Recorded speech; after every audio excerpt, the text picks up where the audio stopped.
दोस्तों good evening. आज हम लेके आए राष्ट्रीय आंदोलन के अंदर गांधी जी का क्या योगदान। राष्ट्रीय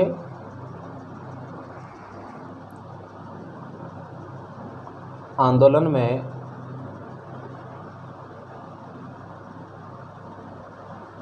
गांधी जी का योगदान। देखिए दोस्तों, जो राष्ट्रीय आंदोलन हुए उसमें विशेष गांधी जी का योगदान रहे। तो लगभग जो चीज़ें हैं आज हम सारी चीज़ें देखने की कोशिश करेंगे और ये टॉपिक सबसे महत्वपूर्ण टॉपिक होने वाला है। जल्दी से इस टॉपिक के लिए आप अपनी नोटबुक और पेन लेके बैठ जाइए और जल्दी से इस चीज़ों को नोट करना शुरू कर दीजिए। आइए देखते शुरू करते। गांधी जी भारत कब लौटे।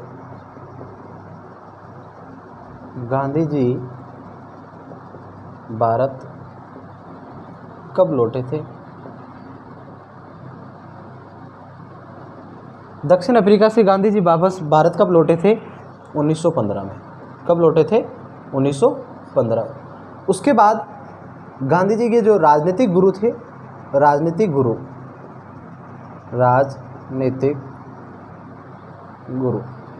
गांधी जी के राजनीतिक गुरु कौन थे।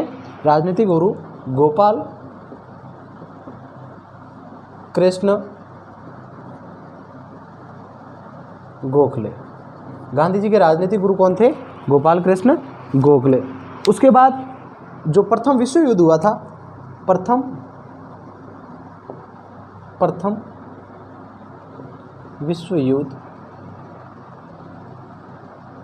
विश्व युद्ध के अंदर अंग्रेजों की सहायता की थी गांधी जी ने। तो उस समय मतलब कि गांधी जी को क्या उपाधि दी थी।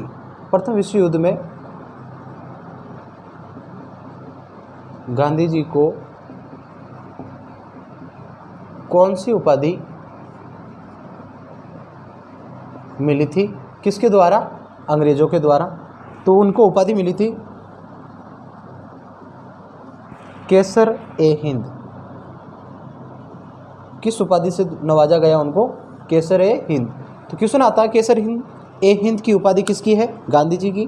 किसके द्वारा दी गई। अंग्रेजों के द्वारा। कब दी गई। प्रथम विश्व युद्ध के अंदर। उसके बाद उन्होंने एक आश्रम की स्थापना की थी, साबरमती आश्रम। कौन सा आश्रम। साबरमती आश्रम।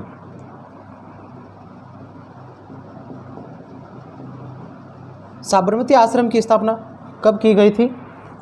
1915 में। कब की गई थी। 1915 के अंदर। कहाँ पड़ता है ये। गुजरात।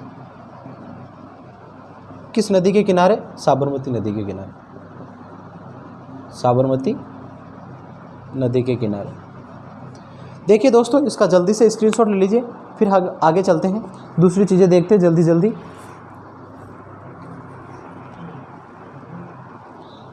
उसके बाद देखो गांधी जी का प्रथम आंदोलन कौन सा था।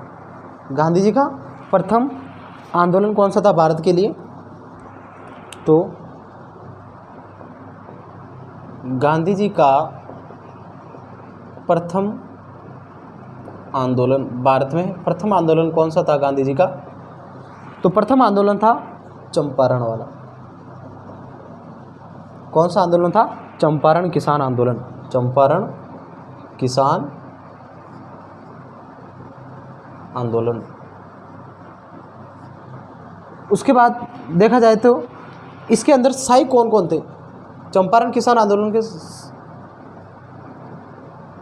सहायता के अंदर कौन कौन थे। सहायक के अंदर राजेंद्र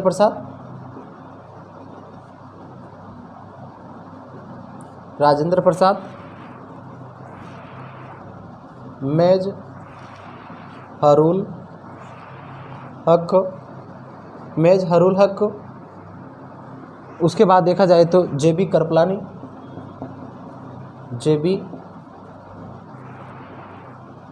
कृपलानी, महादेव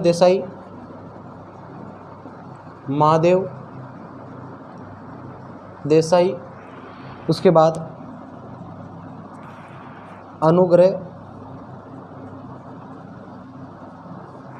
अनुग्रह नारायण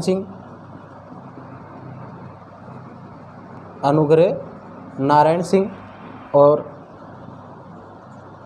कृष्ण सिंह इन व्यक्तियों के द्वारा गांधी जी को चंपारण किसान आंदोलन के अंदर सहायता दी गई। उसके बाद खेड़ा सत्याग्रह आंदोलन के अंदर कौन थे?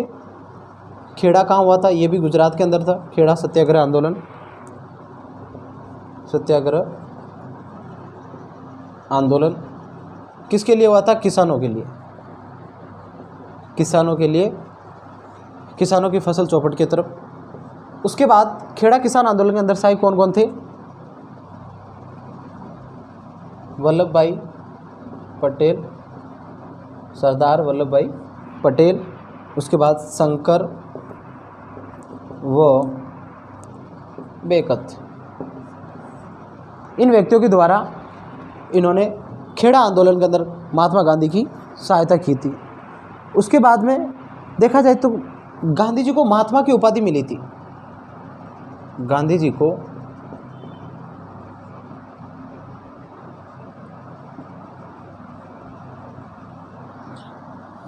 किसकी उपाधि थी? महात्मा की उपाधि।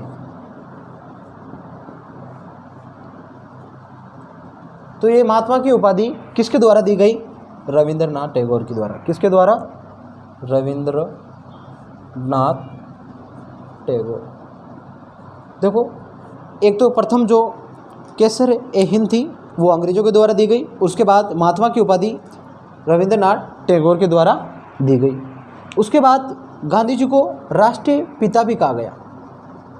क्या कहा गया? राष्ट्रीय पिता। तो राष्ट्रीय पिता की उपाधि किसने दी थी? सुभाष चंद्र बोस ने। सुभाष चंद्र बोस। तो महात्मा गांधी जी को राष्ट्रपिता की उपाधि किसने दी थी? सुभाष चंद्र बोस। उसके बाद अगला देखते, जल्दी से इसका स्क्रीनशॉट ले लीजिए, फिर अगली चीज़ें जो कंटिन्यू देखते हैं।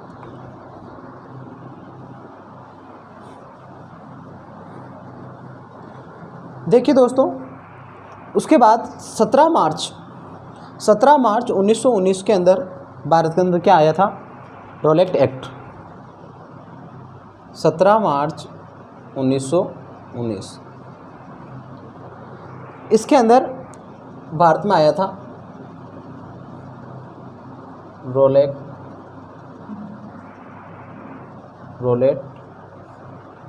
एक्ट। ये एक क्या था? कानून। क्या था? कानून। इस कानून के अंदर क्या था? बिना वकील,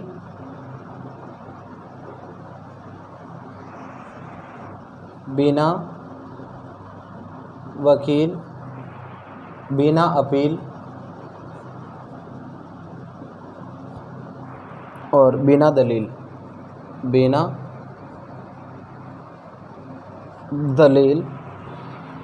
का कानून कहा गया।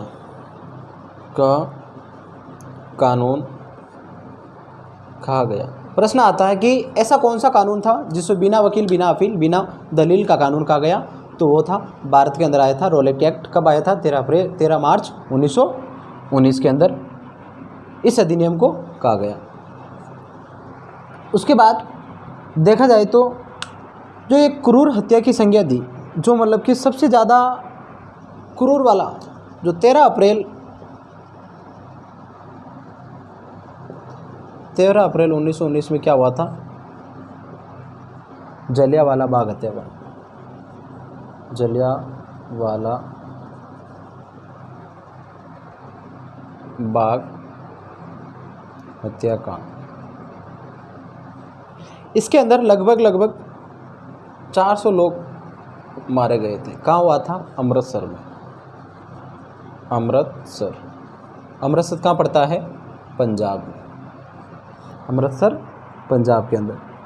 इसी आंदोलन के बाद हमारे रविंद्रनाथ टैगोर ने कौन सी उपाधि वापस लौटाई थी? इस आंदोलन के बाद, इस कांड के बाद रविंद्रनाथ टैगोर ने अपनी एक उपाधि थी, नाइट की उपाधि। कौन सी उपाधि? नाइट की उपाधि वापस लौटा दी थी। कौन सी उपाधि वापस लौटा दी थी? नाइट की उपाधि वापस लौटा दी। उसके बाद दूसरा आता है कि किस रिपोर्ट को गांधी जी ने पन्ने दर पन्ने लर्जात सरकारी लिपापोती की संख्या दी थी? ऐसी कौन सी रिपोर्ट थी, उस रिपोर्ट के बारे में देखें तो गांधी जी ने किस रिपोर्ट को पन्ने दर पन्ने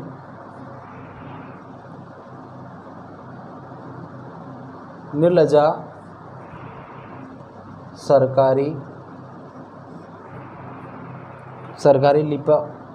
लिपापोती की संख्या दी थी, लिपापोती की संख्या दी थी? तो वो कौन सी मतलब थी, जिसका नाम है हंटर कमीशन की रिपोर्ट। किसकी रिपोर्ट थी ये? हंटर कमीशन की रिपोर्ट। किसकी रिपोर्ट थी ये? हंटर कमीशन की रिपोर्ट। किस रिपोर्ट को कहा था? हंटर कमीशन की रिपोर्ट। इस रिपोर्ट को किस नाम की संज्ञा दी थी गांधी जी ने? पन्ने दर पन्ने लर्जा सरकारी लिपापोती। उसके बाद देखा जाए तो अखिल भारतीय खिलाफत कमेटी का गठन कब किया गया? अखिल भारतीय कमेटी का गठन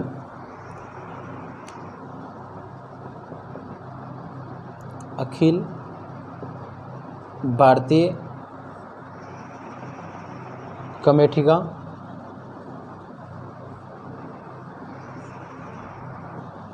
गठन कब किया गया? अखिल भारतीय कमेटी का सितंबर 1913 में। सितंबर 1913 का।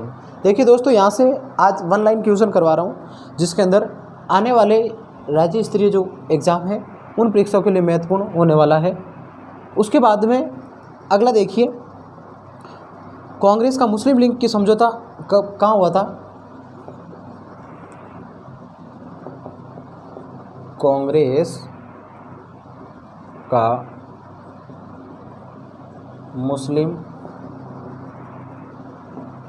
लीग समझौता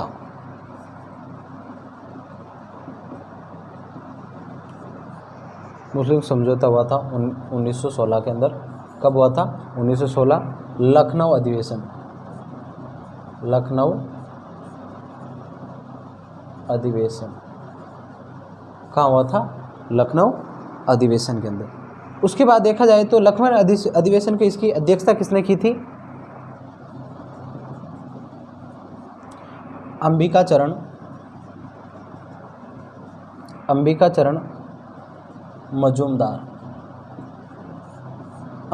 मजूमदार द्वारा इसकी क्या की थी? अध्यक्षता। उसके बाद देखा जाए तो कांग्रेस की प्रथम महिला अध्यक्ष कौन थी? कांग्रेस की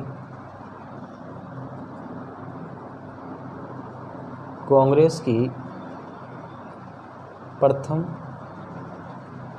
महिला अध्यक्ष। कांग्रेस की प्रथम महिला अध्यक्ष कौन थी? Shrimati Annie Besant. कौन थी? श्रीमती एनी बेसेंट, जो किस अधिवेशन में प्रथम महिला अध्यक्ष बनी थी? कलकत्ता अधिवेशन। कौन सा अधिवेशन? कलकत्ता अधिवेशन के अंदर ये बनी थी। कब बनी थी? 1917 के अंदर। 1917 के अंदर भारत की जो महिला थी, ये कांग्रेस की प्रथम महिला अधिवेशन बनी थी एनी बेसेंट, जो 1917 के अंदर कोलकाता अधिवेशन के अंदर। देखिए दोस्तों, इसका जल्दी से स्क्रीनशॉट ले लीजिए, फिर आगे लेके आते हैं।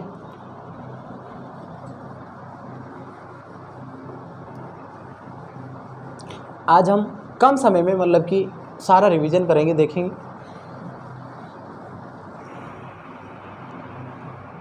उसके बाद देखा जाए तो कांग्रेस के सबसे युवा अध्यक्ष कौन थे?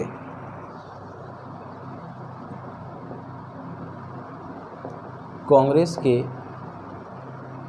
सबसे युवा अध्यक्ष कौन बने थे? मौलाना अबुल कलाम आज़ाद, मौलाना अबुल कलाम आज़ाद 1925 के अंदर। कब बने थे? 1925 के अंदर। उसके बाद देखा जाए तो गांधी जी भी अध्यक्ष बने थे कांग्रेस के, एक ही मतलब कि अधिवेशन में बने थे। किस अधिवेशन के अंदर गांधी जी अध्यक्ष बने थे? तो बेलगांव अधिवेशन में 1924 के अंदर महात्मा गांधी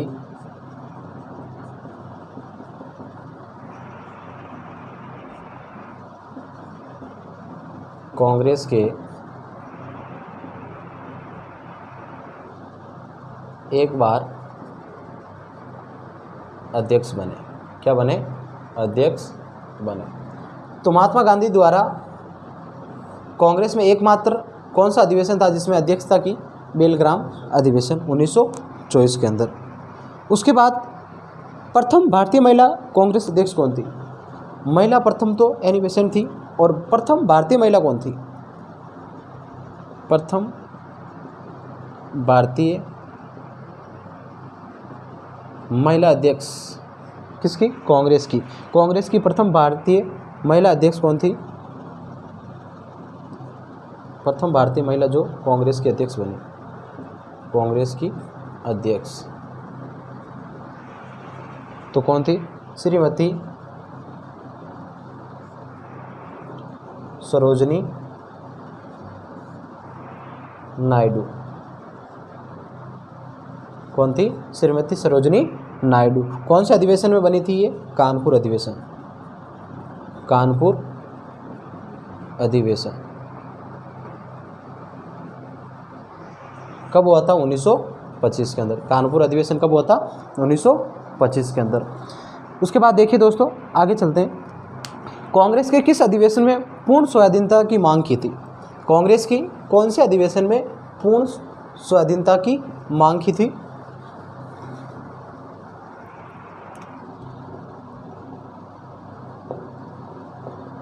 कांग्रेस के किस अधिवेशन में पूर्ण स्वाधीनता की मांग की? तो कौन सा अधिवेशन था जिसमें पूर्ण स्वाधीनता का? मद्रास का अधिवेशन। कौन सा? मद्रास अधिवेशन। कौन सा अधिवेशन? मद्रास अधिवेशन। कब हुआ था? 1927 के अंदर। इसके अध्यक्ष कौन थे? अध्यक्ष डॉक्टर M.N. अंसारी की अध्यक्षता के अंदर कांग्रेस की, जिसमें पूर्ण स्वाधीनता की मांग की थी। उसके बाद देखा जाए तो किसके अंदर पूर्ण स्वराज की मांग की थी? कौन से अधिवेशन में पूर्ण स्वराज की मांग? पूर्ण स्वराज की मांग तो लाहौर अधिवेशन। लाहौर अधिवेशन 1929 के अंदर। कब हुआ था? 1929 के अंदर। अध्यक्ष कौन थे? पंडित जवाहरलाल नेहरू। इनकी अध्यक्षता के अंदर पूर्ण स्वराज की मांग की थी। उसके बाद देखा जाए तो कौन से अधिवेशन के अंदर सर्वप्रथम सुभाष चंद्र बोस अध्यक्ष बने थे? तो देखिए, हरिपुरा का अधिवेशन। हरिपुरा अधिवेशन कब हुआ था? 1938 में। हरिपुरा अधिवेशन। इस अधिवेशन में अध्यक्षता किसने की थी? सुभाष चंद्र बोस ने। किसने की थी? सुभाष चंद्र बोस ने। जल्दी दोस्तों इसका स्क्रीनशॉट ले लीजिए, फिर उसके बाद हम अगले क्वेश्चन लेके आ रहे हैं। उसके बाद कौन से अधिवेशन के अंदर सुभाष चंद्र बोस ने अपने अध्यक्ष पद से इस्तीफा दे दिया था गांधी जी से मतभेद होने के कारण? तो वो था त्रिपुरा अधिवेशन। कौन सा अधिवेशन? त्रिपुरा अधिवेशन 1939 के अंदर। इस अधिवेशन के अंदर सुभाष चंद्र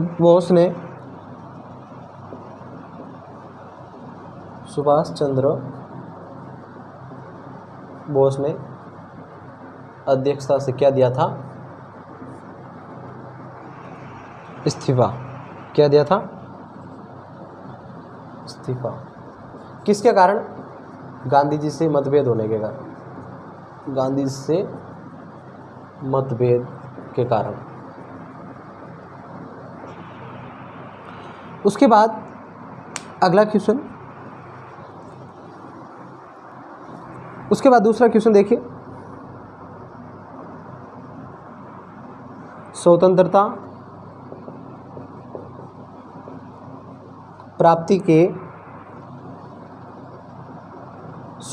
प्राप्ति के समय भारतीय राष्ट्रीय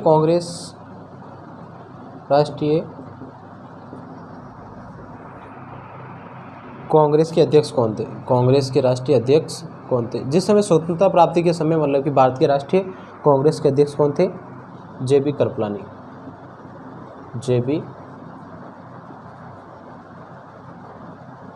कौन थे? जेबी कृपलानी। उसके बाद लाहौर अधिवेशन हमने देखा था 1929 के अंदर। लाहौर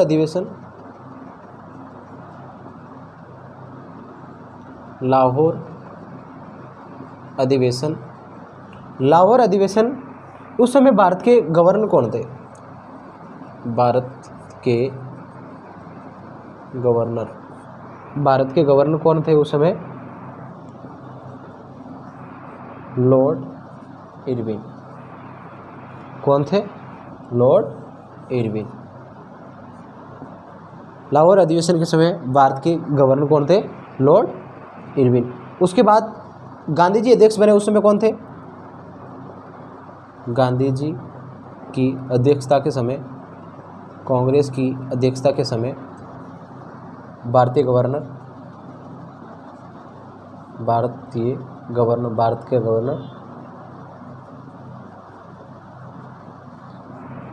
उस समय कौन थे?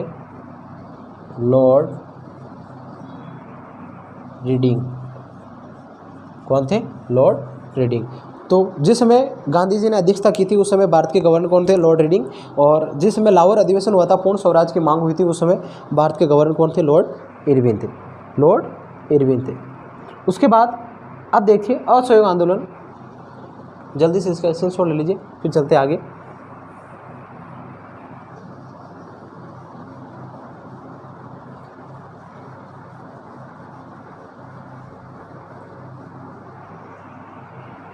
असहयोग आंदोलन।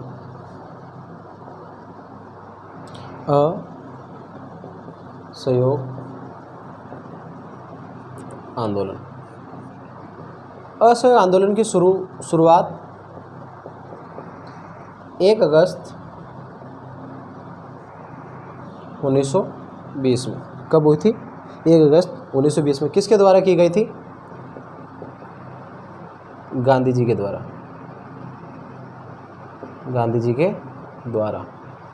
किसके द्वारा की गई? गांधी जी के द्वारा। उस समय जो अध्यक्षता मतलब की थी, असहयोग आंदोलन का प्रस्ताव पारित किया था, उसकी अध्यक्षता किसने की थी? असहयोग आंदोलन का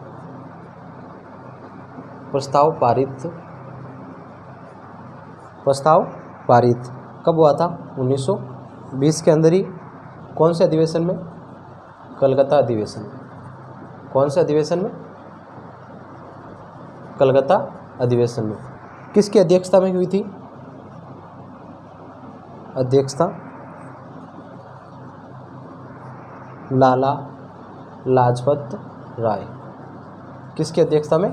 लाला लाजपत राय की अध्यक्षता के अंदर ये 1920 के अंदर असहयोग आंदोलन की प्रस्ताव मतलब कि पारित हो गया था। उसके बाद इसके दो स्वरूप थे। असहयोग आंदोलन कितने स्वरूप थे? दो। एक संरचनात्मक, एक था संरचनात्मक और दूसरा था नकारात्मक। कितने स्वरूप थे? दो, नकारात्मक और सकारात्मक। उसके बाद असहयोग आंदोलन की जो प्रस्ताव की पुष्टि कब की गई? आंदोलन की प्रस्ताव की पुष्टि, इस प्रस्ताव की पुष्टि किस अधिवेशन में की गई थी? नागपुर अधिवेशन। नागपुर अधिवेशन। पारित तो किया था कलकत्ता अधिवेशन के अंदर 1920 के अंदर, और पुष्टि की थी नागपुर अधिवेशन 1920 में। पुष्टि की थी नागपुर अधिवेशन 1920 में। उसके बाद असहयोग आंदोलन शुरू करने के कारण, असहयोग आंदोलन के बहुत सारे कारण थे। देखिए दोस्तों, इसमें जल्दी से हम स्क्रीनशॉट ले लीजिए, फिर बाद में देखते हैं इसके कौन कौन से कारण रहे।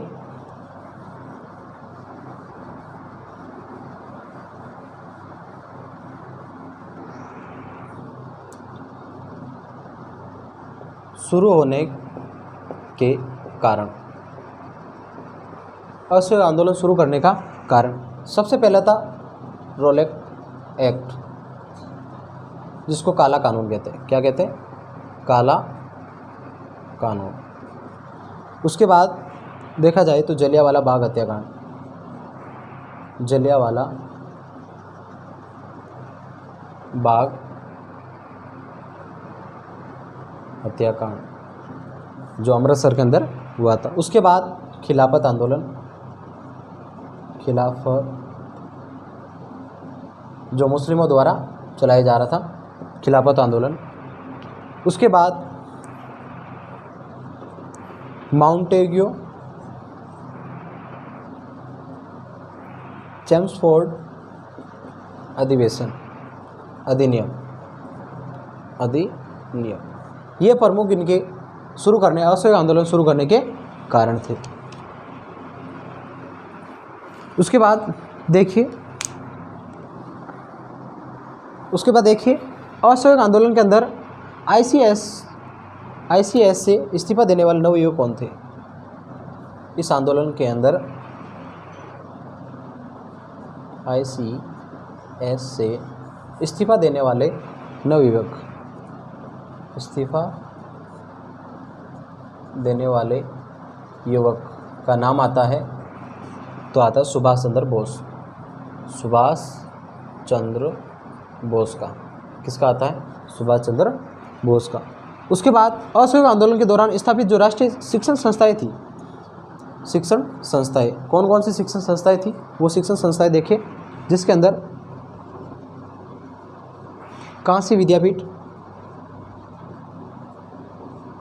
ये क्या थी? शिक्षण संस्थाएं, शिक्षण संस्थाएं। किस समय? असहयोग आंदोलन के समय। उसके बाद लाहौर जमिया मिलिया। उसके बाद देखा जाए तो अलीगढ़ विश्वविद्यालय, अलीगढ़ विश्वविद्यालय। उसके बाद देखा नहीं जाए तो इस्लामिया दिल्ली और बिहार विद्यापीठ, बिहार विद्यापीठ। ये प्रमुख मतलब की शिक्षण संस्थाएं थी। देखिए दोस्तों, इसका जल्दी से स्क्रीनशॉट ले लीजिए, फिर उसके बाद आगे देखते हैं हम। उसके बाद 1921 के अंदर, 1921 में एक इंग्लैंड युवक आया था, इंग्लैंड का युवराज कह सकते हैं, जिसका बहिष्कार किया था। जिसका क्या था? बहिष्कार। कौन था? Prince of Wales. तो 1921 में प्रिंस ऑफ वेल्स का क्या हुआ था? बहिष्कार किया था। उसके बाद एक ऐसा घटनाक्रम होने के बाद इस असहयोग आंदोलन को वापस रोकना पड़ा, वापस लेना पड़ा गांधी जी के द्वारा। तो कौन सा आंदोलन था जिसमें कांड था? चोरा चोरी कांड, चोरा चोरी कांड। इस कांड के बाद गांधी जी को असहयोग आंदोलन वापस लेना पड़ा। क्या करना पड़ा? वापस लेना पड़ा था आंदोलन। यह आंदोलन कहाँ हुआ था? उत्तर प्रदेश में, उत्तर प्रदेश गोरखपुर में। कहाँ हुआ था? गोरखपुर, उत्तर प्रदेश गोरखपुर, 5 फरवरी 1922 में। कब हुआ था? 1922 में। और इसी असहयोग आंदोलन के अंदर सर्वप्रथम गिरफ्तार किया गया, इस आंदोलन के अंदर सर्वप्रथम गिरफ्तार किया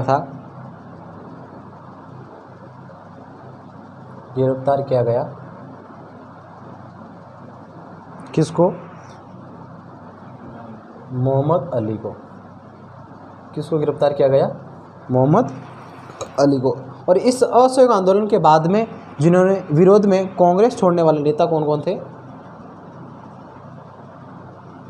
असहयोग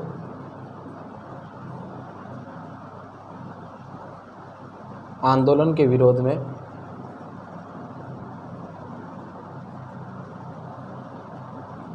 कांग्रेस छोड़ने वाले नेता जिसके अंदर नाम आता है मोहम्मद अली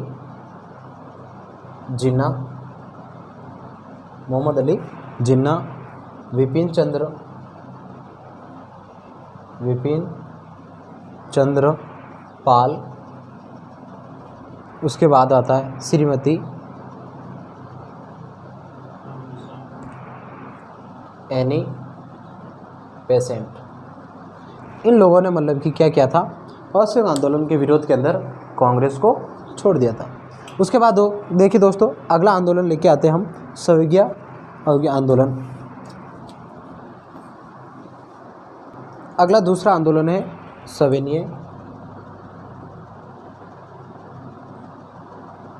सविनय अवज्ञा आंदोलन।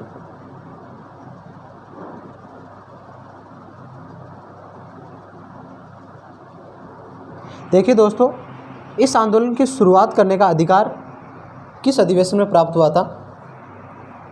तो लाहौर अधिवेशन में। लाहौर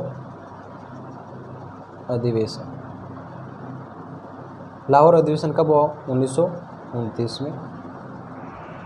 उसके बाद इस सविनय अवज्ञा आंदोलन के जो कार्यभार संभालने का जो सौंपी गई गांधी जी को, तो कहाँ सौंपी गई? फरवरी 1930 में साबरमती आश्रम में। साबरमती आश्रम गांधी जी को सौंप दिया गया सविनय अवज्ञा आंदोलन की जो कार्यकारिणी द्वितीय बैठक हुई थी कांग्रेस की इसके अंदर। उसके बाद इस समय गांधी जी ने एक मैंने घुटने टेक कर रोटी मांगी थी, बदले में मुझे पत्थर मिला। ये किसने कहा था? गांधी जी ने। किसने कहा था? गांधी जी ने। तो याद रखिए दोस्तों, मैंने घुटने टेक कर रोटी मांगी थी, बदले में मुझे पत्थर मिला। ये किसने कहा था? गांधी जी ने। उसके बाद सविनय अवज्ञा आंदोलन जो एक विधिवत रूप से शुरू कब हुआ? विधिवत